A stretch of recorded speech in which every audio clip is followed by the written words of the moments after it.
Maths for all इस 40 दिन के कोर्स का 90वें दिन में आपका स्वागत है। इस वीडियो को देखने के बाद मुझे काफ़ी प्रश्न आ रहे हैं, सर ये वीडियो कौन देखना चाहिए, क्या हम 6th स्टैंडर्ड में है तो देखें क्या, 7th में है तो हम देखें क्या, 9th में है तो हम देखें क्या, 8th में तो हम देखें क्या। देखिए बच्चों, इस वीडियो को बनाने का उद्देश्य यह है कि जिन बच्चों ने 9th और 10th स्टैंडर्ड में जो आ गए हैं और जिन्होंने 6th और 7th स्टैंडर्ड में बेसिक मैथ्स में गलतियां की है या जिनको समझ में नहीं आया, उनको समझाने के लिए यह वीडियो बना है। तो जो 9th और 10th के बच्चे इसको देखेंगे तो जो कुछ वो 6th 7th 8th में खो चुके हैं उसको फिर से पाएंगे। तो ये रही बात 9th और 10th स्टैंडर्ड की। अगर 6th 7th 8th के बच्चे अगर अभी से इसको ले लेंगे तो 9th 10th में आपको इसको देखने की ज़रूरत ही नहीं पड़ेगी। यानी मेरा कहने का तात्पर्य है 6th से लेकर 10th स्टैंडर्ड के सारे बच्चे इस वीडियो को देख सकते हैं और इस वीडियो को देखने के बाद नीचे आपको एक लिंक दिया जाएगा, इसके अंदर आप क्विज़ में पार्टिसिपेट भी कर सकते हो और एक सर्टिफिकेट भी आप पा सकते हो। इसीलिए this video is meant for all the students from 6th to 10th who feel that their basic is not good, जिसको लगता है कि सर हमारे बेसिक में गड़बड़ है। क्योंकि वो बच्चों का परिस्थिति ऐसी होती है कि 9th और 10th स्टैंडर्ड में आ जाते हैं, बाद में उनको ये दिक्कत होती है, सर किसको पूछे ये डाउट, हमको तो पढ़ाया था, हमने उस समय ध्यान नहीं दिया, या फिर हमको आता नहीं सर, हमको समझ में नहीं आया। तो इन सभी सवालों का जवाब मैं इस वीडियो के माध्यम से आपको दे रहा हूँ। इसलिए उम्मीद है मेरा पॉइंट आपको समझ में आ गया होगा। तो 6 से लेकर 10th तक, या फिर इवन ऐसे भी कोई बच्चे होंगे जो आर्ट्स कॉमर्स में चले गए होंगे, और जब आप आर्ट्स में चले जाते हो तो बाद में किसी नौकरी के लिए जब आप अप्लाई करते हो तो आप ये पाते हो कि सर बेसिक मैथ्स तो हमको आता ही नहीं, क्योंकि हर एग्ज़ाम में मैथ्स पेपर तो एक होता है। तब वो सीखने के लिए बैठ जाते हैं, सर बेसिक हमको 6th का किताब दीजिए, 7th का किताब दीजिए, 8th का किताब दीजिए। तो बच्चों ये वीडियो को कम मत समझिए, ये काफ़ी यूज़फुल वीडियो है और मैंने यहाँ पर कोई कोर्स या डिज़ाइन जो मैंने बनाया है वो अपने तजुर्बे से बनाया है। इसीलिए इसको कम मत समझिए, इसको देखिए, भरपूर शेयर कीजिए। और सर स्टेट बोर्ड देखे या सेंट्रल बोर्ड देखे या CBSE बोर्ड देखे, बच्चों मैथ्स का बेसिक हर एक के लिए ज़रूरत है, वो कोई भी बोर्ड का हो। इसीलिए ये 8-9 दिन ये का जो हो चुका है वो भी, और जो होने वाला है वो भी आप देखिए और अपने बेसिक्स को, क्योंकि ये जो कोरोना काल जो चल रहा है उस समय आपको एक अच्छा मौका मिला है, उस मौके को आप अच्छी तरह से ताड़ लीजिए। क्योंकि आप कहीं पर भी ट्यूशन जाते हो तो बेसिक मैथ्स अक्सर कोई भी नहीं बताता है, और वैसे बताएंगे भी नहीं क्योंकि समय कम होता है और कम समय के अंदर ज़्यादा सिलेबस कंप्लीट करना होता है। इवन अगर क्लासरूम में आप मुझे पूछोगे तो मेरे पास इतना समय नहीं मिलता है। आज मेरे पास समय है, आपके पास समय है, आप इस वीडियो का सीखते हुए, इट शुड बी इंफोटेनमेंट होना चाहिए, इसका मज़ा भी लीजिए, इसके अंदर का कंटेंट भी आप लीजिए, साथ में क्विज़ में भी भाग लीजिए, अच्छे अंक भी प्राप्त कीजिए और साथ में आप सर्टिफिकेट भी लीजिए। खैर, आज मैं जिस टॉपिक के ऊपर बात करने जा रहा हूँ वो है डिविजिबिलिटी रूल। सर ये डिविजिबिलिटी रूल क्या होता है? काफ़ी बार जब हम 9th और 10th में आ जाते हैं तो फ्रैक्शंस की रिड्यूस सिंपलेस्ट फॉर्म में करने की बारी आती है, तो बच्चा लड़खड़ा जाता है, सर ये 2 से जाएगा या नहीं, 3 से जाता है कि नहीं सर, 4 से जाता है कि नहीं सर। अरे भाई जाता क्यों नहीं है? अगर तेरे को रूल पता है तो तुम्हें दिक्कत नहीं आएगी। अगर तुमने रूल उस समय ठीक से नहीं पढ़ा है बच्चों, तो आज मैं तुमको पढ़ा देता हूँ, फिर से एक मौका आपको मैं दे रहा हूँ कि इसको आप देखिए कैसे कर सकते हो। डिविजिबिलिटी रूल ऑफ 2, यानी कोई भी संख्या अगर 2 से भाग जाती है कि नहीं, वो अगर आपको चेक करना है तो कैसे करें। देखिए हिंदी में एक कहावत है कि पूरा खाना पक गया या नहीं वो देखने के लिए पूरा चावल आपको खाने की ज़रूरत नहीं है। चावल का एक दाना भी अगर आप लेके चख लोगे या देख लोगे दबाकर तो आपको पता चल जाएगा कि वो खाना बना है या नहीं। उसी तरह से पूरे नंबर को आपको डिवाइड करने की ज़रूरत नहीं है। अगर मैंने जो कहा वो रूल सुन लोगे आप, तो आप बड़े आसानी से अपने सारे समस्याओं का समाधान आप निकाल सकते हो। पहला उदाहरण मैं आपको देना चाहूँगा, डिविजिबिलिटी रूल ऑफ 2। ये 0 है, 2 है, उसका 2 का टेबल आप जानते हो, 0, 2, 4, 6, 8, 10 आता है। फिर 12 आता है, 14 आता है बच्चों, 16 आता है, 18 आता है, फिर 20 आता है। आप जानते हो, ये मुझे आपको बताने की ज़रूरत नहीं। आप कहोगे सर ये तो हम जानते हैं, हमने कब कहा आप नहीं जानते हो।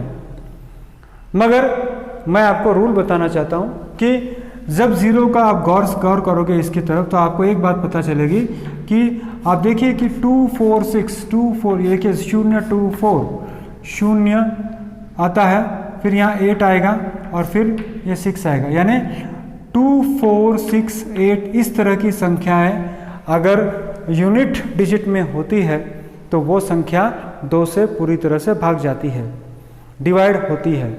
A number is divisible by 2 if its unit digit is 0, 2, 4, 6, 8। तो पहला रूल है। जस्ट एक उदाहरण मैं आपको देना चाहूँगा। अगर मुझे किसी ने पूछा सर इतनी बड़ी संख्या मैं आपको दे रहा हूँ 2 4 6 7 2 8 9 2, क्या यह संख्या 2 से भाग जाती है? Is it divisible by 2? If somebody ask me, कोई मुझे पूछता है तो मुझे इस पूरी संख्या को 2 से भाग करने की ज़रूरत नहीं है। मैं उस रूल को याद रखूँगा। रूल कहता है कि आखिरी अंक 2 4 6 8 या 0 होना चाहिए। तो आखिरी अंक यहाँ पर क्या है? 2 है। तो ज़्यादा हिचकिचाहट किए बगैर मैं डायरेक्टली कह सकता हूँ yes this number is divisible bye 2। हाँ, यह नंबर 2 से भाग होगा। कितना होगा वो तुम बाद में भाग कर लेना। भागाकार सिखाना मेरा उद्देश्य यहाँ पर नहीं है। मेरा उद्देश्य यहाँ पर आपको फिर से एक बार याद दिलाना है कि कौन सी संख्या 2 से भाग जाती है। वो सारी संख्याएं 2 से भाग जाती है जिसका अंतिम अंक या यूनिट डिजिट में 0 2 4 6 8 होगा। तो उम्मीद है पहला रूल आपके समझ में आ गया होगा। दूसरा रूल है 3 का। 3 को कैसे देखोगे आप? यहाँ टेबल लिखने की जरूरत नहीं है। 3 के टेबल में अगर आपको देखना है बच्चों तो एक संख्या में उदाहरण देके आपको बताऊंगा ताकि आपको कॉन्सेप्ट आपका क्लियर हो जाए। मान लीजिए मुझे किसी ने कहा 346, क्या यह 3 से डिवाइड होगा सर? तब आप ये मत देखना सर 3 6 8 वगैरह, 10 में से 9 बच्चे गलती करते हैं। वो क्या करते हैं? 2 का रूल 3 को अप्लाई करते हैं। 2 का रूल 3 को अप्लाई नहीं होता है। 2 का रूल अलग है, 3 का रूल अलग है। 3 का रूल क्या है?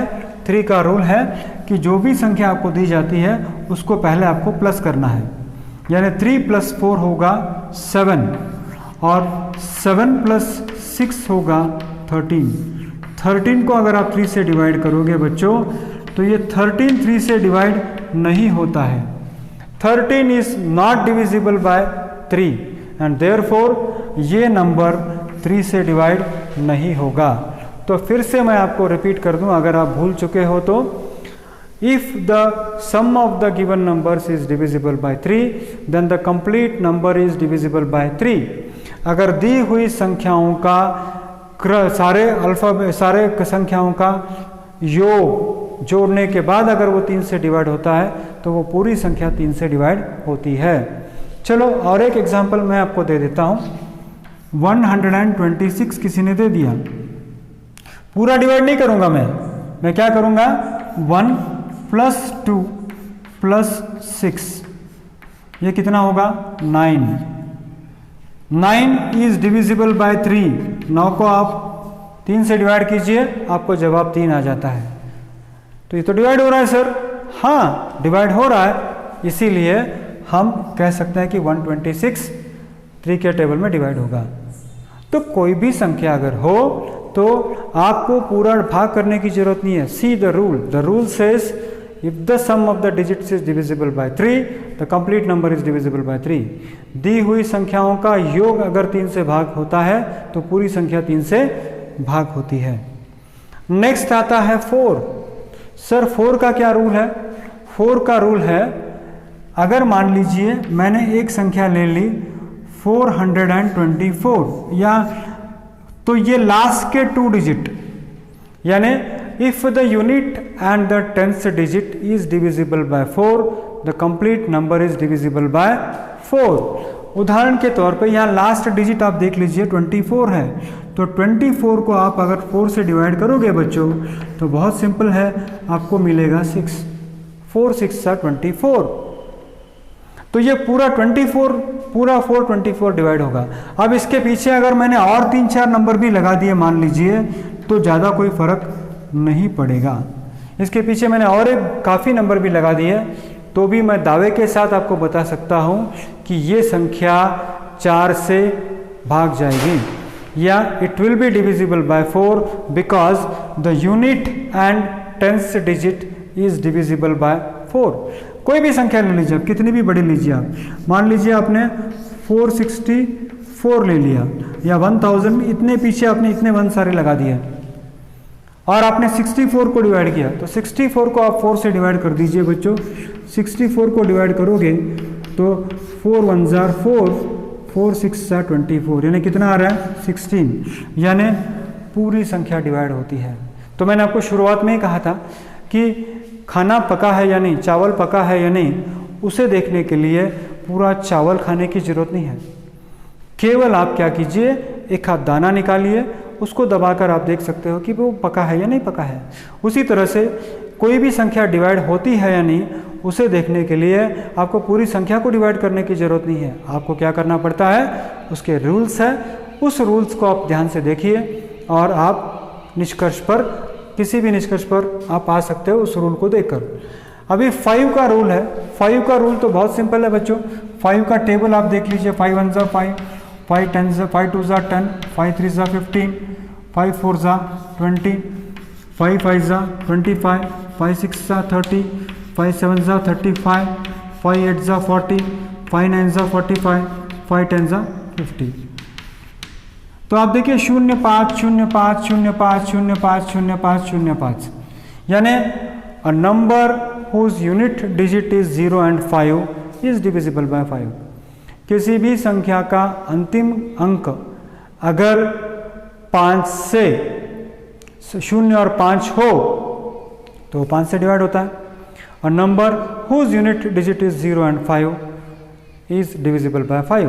तो आप कितनी भी संख्या ले लीजिए, कोई भी संख्या, मान लीजिए आपने 246 ले लिया और मुझसे पूछा क्या ये 5 से डिवाइड होगा सर, मैं क्या करूँगा 5, लास्ट नंबर क्या है 6 है, तो कैसे होगा, क्यों नहीं होगा सर, उसका एंड 0 और 5 नहीं है। तो उसका एंड अगर 0 और 5 होता है, या फिर अगर मैथ्स की भाषा में कहूँ its unit digit is not 0 and 5, तो मैं कह सकता हूँ कि इट इज़ नॉट डिविजिबल। किसी भी संख्या को ले लीजिए आप, 2 4 8 0 5 ले लो, by what is the unit digit here 5। Sir बाकी का मैं देखूँ क्या, कोई ज़रूरत नहीं है, पूरा खाना पका है कि नहीं देखने की ज़रूरत नहीं है, केवल उसका रूल आप ध्यान में रखो। अगला है 6। 6 का रूल ऐसे है कि जो संख्या 2 से डिवाइड होती है और 2 संख्या 3 से डिवाइड होती है वो 6 से डिवाइड होती है। तो यहाँ 2 सवाल पैदा होते हैं, सर मेरे पास एक संख्या है सर जो 2 से डिवाइड होती है मगर 3 से डिवाइड नहीं होती है, तो क्या वो 6 से डिवाइड होता है ना। सर मेरे पास एक संख्या है जो 3 से डिवाइड होता है मगर 2 से नहीं होता है, तो क्या वो 6 से डिवाइड होता है ना। तो फिर 2 से भी डिवाइड होना चाहिए और 3 से भी डिवाइड होना चाहिए, तो ही वो 6 से डिवाइड होता है। That means a number is divisible bye 6 if it is divisible bye 2 and 3 both. ये बोथ को दिमाग में रखना। 6 से वही संख्या भाग जाती है जो 2 और 3 दोनों से भाग जाता है, वही 6 से भाग कर सकते हैं। A number divisible by both 2 and 3 is divisible by 6। उदाहरण के तौर पे मैं एक उदाहरण लेता हूँ, मान लीजिए 24 मैंने लिया या 424 मैंने लिया मान लीजिए, तो आप देखिए इसका आखिरी अंक है 4, इसका आखिरी अंक है 4 और ये 2 से डिवाइड हो जाएगा, मगर 4 + 2 कितना होता है, डिविजिबल बाय 2, ये तो 2 से डिवाइड हो गया, मगर 3 से आप चेक करो, 4 + 2 + 4 ये होगा 10 और ये 10 से डिवाइड, 10 जो है वो 3 से डिवाइड नहीं होगा, तो 2 से डिवाइड हो रहा है, 3 से डिवाइड नहीं हो रहा है। तो 6 से डिवाइड नहीं होगा, नहीं होगा। उम्मीद करता हूं समझ में आया। 48 अगर मैं ले लूं, लास्ट की संख्या कितनी है 8, तो ये 2 से डिवाइड हो जाएगा। 8 + 4 कितना होता है 12, 3 से डिवाइड हो जाएगा, तो वो 6 से डिवाइड हो जाएगा। यानी जो संख्या 2 और 3 से भाग जाती है या डिवाइड होता है, वही संख्या 6 से डिवाइड होता है। A number divisible by both 2 and 3 is divisible by 6. Next आता है 7। अक्सर 7 का बहुत सारे लोगों को 7 का पता नहीं होता है। 7 का मैं आपको बता दूं 7 कैसे करते हैं। जैसे मान लीजिए मैंने एक नंबर ले लिया 763, एक नंबर मैंने ले लिया 763, तो 7 के लिए रूल होता है आखिरी संख्या को आप लीजिए, strike off the last digit, उसका डबल कीजिए, 3 × 2 होगा 6, 3 × 2 होगा 6, और उसको आप क्या कीजिए 76 में से उस 6 को माइनस कीजिए, कितना हो गया बच्चों 70, और ये 70 इज डिविजिबल बाय 7, 7 × 10 = 70, यानी ये संख्या 7 से डिवाइड होती है। फिर से मैं एक बार बता दूं आपको, आखिरी नंबर लेना है, take the unit digit, multiply by 2 and subtract it from the remaining digit. If the difference is divisible by 7, तो ये डिफरेंस क्या होगा डिवाइड होता है। या फिर और एक एग्जांपल मैं लेना चाहूँगा, 714 ले लिया मैंने, तो रूल के मुताबिक टेक द लास्ट डिजिट, उसको मल्टीप्लाई बाय 2 कीजिए बच्चों। अब जो बची हुई संख्या है 71, उसमें से उस 8 को माइनस कीजिए आप, आपको मिलेगा 63, और ये 63 7 से डिवाइड होता है बच्चों, इसलिए ये भी डिवाइड होगा। ये 7 का रूल बहुत कम बच्चों को पता है, तो मैं आपको फिर से बता दूं, यूनिट डिजिट को ले लीजिए और लेने के उपरांत आप उसको 2 से इंटू कीजिए, और बचे हुए संख्या में से उसको माइनस करने के बाद वो डिवाइड अगर होता है तो वो 7 से डिवाइड होता है। नेक्स्ट आता है डिविजिबिलिटी रूल ऑफ 8। सिंपल है बच्चों, जैसे 4 का था वैसे ही 8 का है। यानी क्या सर, अगर आखिरी के 3 संख्या अगर 8 से भाग जाते हैं तो पूरी संख्या 8 से भाग जाती है।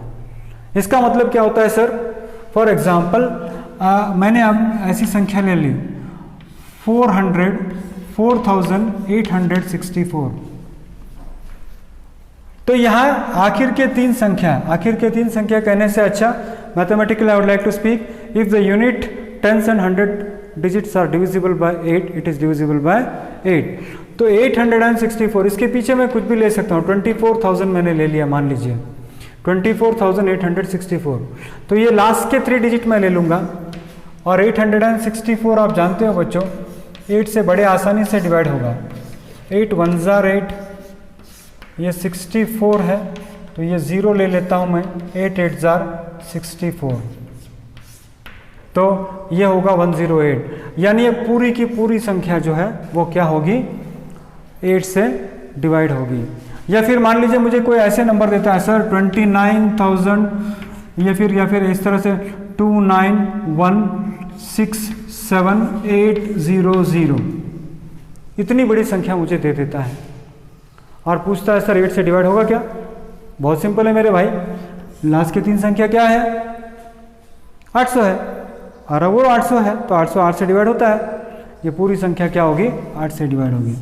तो बच्चों आज के क्लास में डिवाइड कैसे करना है ये बताना मेरा उद्देश्य नहीं है, क्योंकि डिवीजन तो आप पहली, दूसरी और तीसरी कक्षा में पढ़ते हो, मगर कौन सी संख्या डिवाइड कैसे होती है वो मुझे आपको बताना है। Now let us see the next divisibility rule, that is divisibility rule of 9।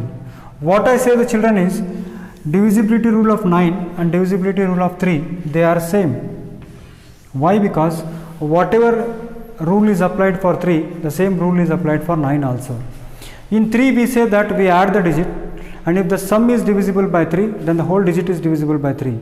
In the same way, for divisibility rule of 9 also, we add the given digits and then check whether the sum is divisible by 9 or not. For example, let me take this one, 346. Same example, I'll take it. 346, if I add it, let me add the sum of the digit. 3 plus 4 is 7, 7 plus 6 is 13, and this 13, if I divide it by 9, it is not divisible. So I can say that this whole 346 is not divisible by 9. That means the divisibility rule for 9 and 3 is same.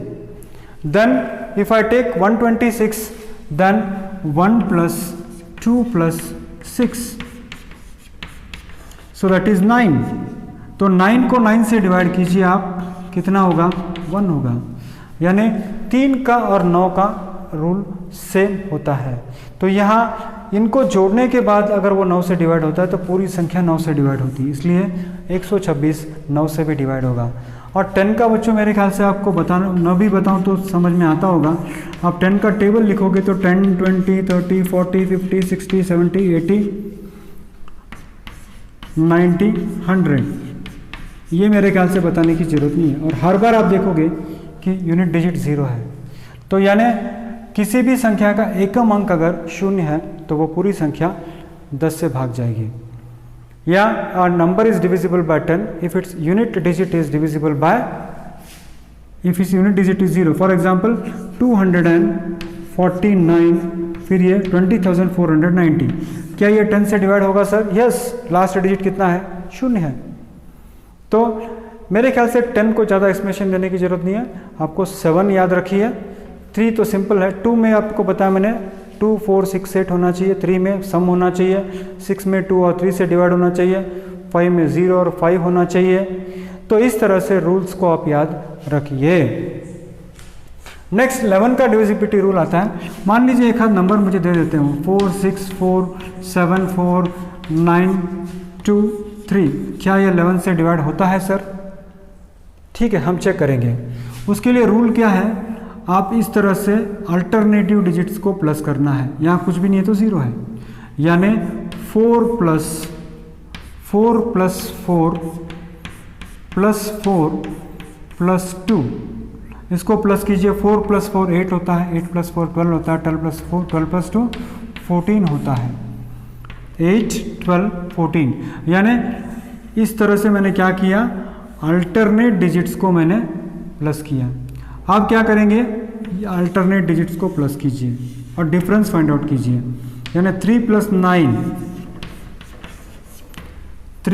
9 plus 7 plus 6, 3 plus 9 12 होगा बच्चों, और 12 plus 7 19, 19 plus 6 होगा 25। अब इस 25 को 14 में से minus कीजिए, आपको मिलेगा कितना? 11। आपको मिलेगा 11।